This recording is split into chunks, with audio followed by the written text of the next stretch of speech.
So I'm back home for the holidays, and every day as I walk through the house and stroll around familiar streets, I'm taking down memory lane to a time when I was so timid for words. Trying to compare me then and now is like trying to compare night and day. Incomparable. But within these few days, I have tried to recall the journey, and in this video, I'd like to tell you how I found my voice and moved from timid teenager to courageous coach. 1, 2, 3, 4.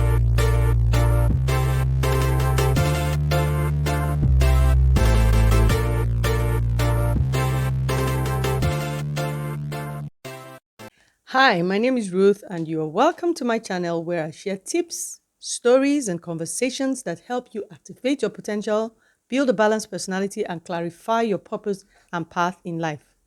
If you have watched my videos before, welcome back, and thanks for watching. Thanks for liking, commenting, sharing, and subscribing. I really truly appreciate what you do on this channel.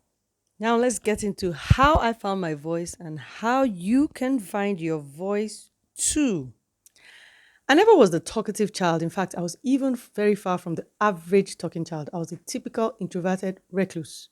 I loved quiet spaces where I can stay by myself, curled up and cozy, with a book where I can get lost in the imaginary world, scripted in whatever text I was buried in. Talking was not my thing. And even though thoughts and ideas would be bursting inside my mind, I'll keep it all to myself and never share, unless with very close family and friends. Even that was very rare. Then I discovered writing. Through writing, I was able to express my thoughts and ideas and share them with others. I wrote poetry, letters, all shapes and sizes of notes, and even songs. I called it a hobby, but it was more than that. Writing was my spiritual, therapeutic, and creative outlet. It was my best worship expression that brought me joy and gave me peace. Writing made me fulfilled. I loved writing so much that after my first degree, I went to school to learn how to write better. I got so good that I made it my career turning other people's spoken words into written words and books. Then I discovered teaching. Before I loved writing, I loved reading. The more I read, the more I discovered. The more I discovered, the more I understood. The more I understood, the more I learned. The more I learned, the more I realized that my learning was not for my benefit alone. After learning and practicing, there was always this strong urge to pass it on to others. But whenever I tried to pass it on, questions would arise in me. How do I start out? Would I make any sense? Would anyone listen to me or even understand what I say? I knew enough from communication school and classes to know that to pass on knowledge effectively, you need a solid interference-free channel. If the channel is flawed, the message can be lost and the impact can be diminished. I realized that if I wanted to be that effective channel, then I had to first get my motives right and my heart right so that I can get my act right. I had to truly care about communicating effectively, but most of all, care about the people I'm communicating to. To do that meant that I had to truly love from my heart and then let my voice out to work in tune. It was hard to tune in my heart right because it meant that I had to turn off selfishness and, take on selflessness. It took a while, but love got me there. When I turned off self, I turned off the inner voices of self-doubt and self-consciousness so that I could hear the voice within and echo in tune. Then I discovered coaching. The more I taught, the more I discovered that it takes more than one word and more than one teaching session to break through the barrier that limits people from learning. Many times it takes a grip of the hand, a pat on the shoulder, a nudge on the back to help another person get on their feet. In the course of my journey of discovery, in writing, in teaching, and coaching, I found my voice. And you too can find your voice. I'll tell you how.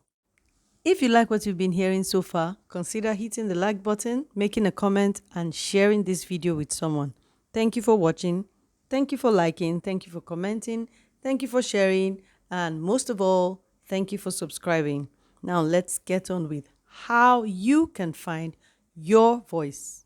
Number one, open your mouth and say something. Your voice is there waiting for an outlet. Give that voice an outlet by opening your mouth and letting her rip. When babies are born, they will scream with reckless abandon. But as we grow older, we are told to shut up and be quiet. And with time, we are silenced from expressing words, whether meaningful or meaningless.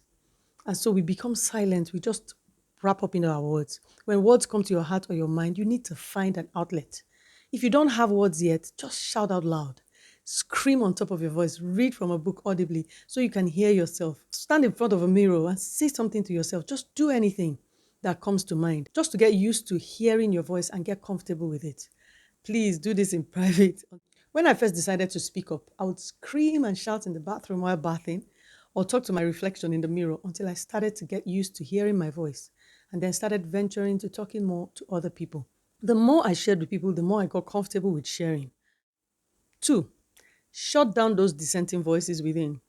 When you start expressing yourself and letting out your voice, it will be uncomfortable at first, so much that you start second guessing yourself, wondering, do I really need to speak? Those voices that you have locked into your subconscious from your past will try to silence you from within and convince you that you have nothing to offer. When they come up, tell them to shut up because you do have something to offer.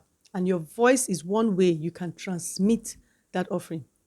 When I was in primary school, I went for a singing tryout, one choir tryout, and a teacher told me never to sing in my life. Her voice haunted me so long that I never came out to sing publicly until after secondary school when I took a solo at our youth fellowship concert. I had to shut down that voice within so that I could let out my voice without restraint. Three, think about the impact of your words. Words unexpressed is power unexpressed.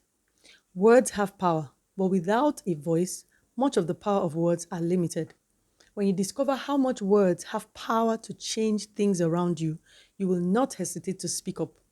If we can be intimidated into silence by words, then that means by words you can inspire yourself and others to speak up. We speak up from what we know and what we have experienced or discovered. If you don't speak your own words, others will speak their words, and those spoken words will have an effect or have an impact on you, depending on what kind of words were spoken. I found my voice in order to speak up, to build up, to inspire, and to motivate. And you can find your voice to do the same thing. Your voice is given for you to impact people positively. And if you really know that there's some positive impact that you have to give others, then find your voice and use your voice. I'm using mine and I'm encouraging you, if you want to start using yours, hit the comment section and say, yes, I'm ready. I'm ready to take the challenge to find my voice and use my voice. And we can work together to help you find your voice and help you use your voice. Thank you for watching. I'll see you in my next video.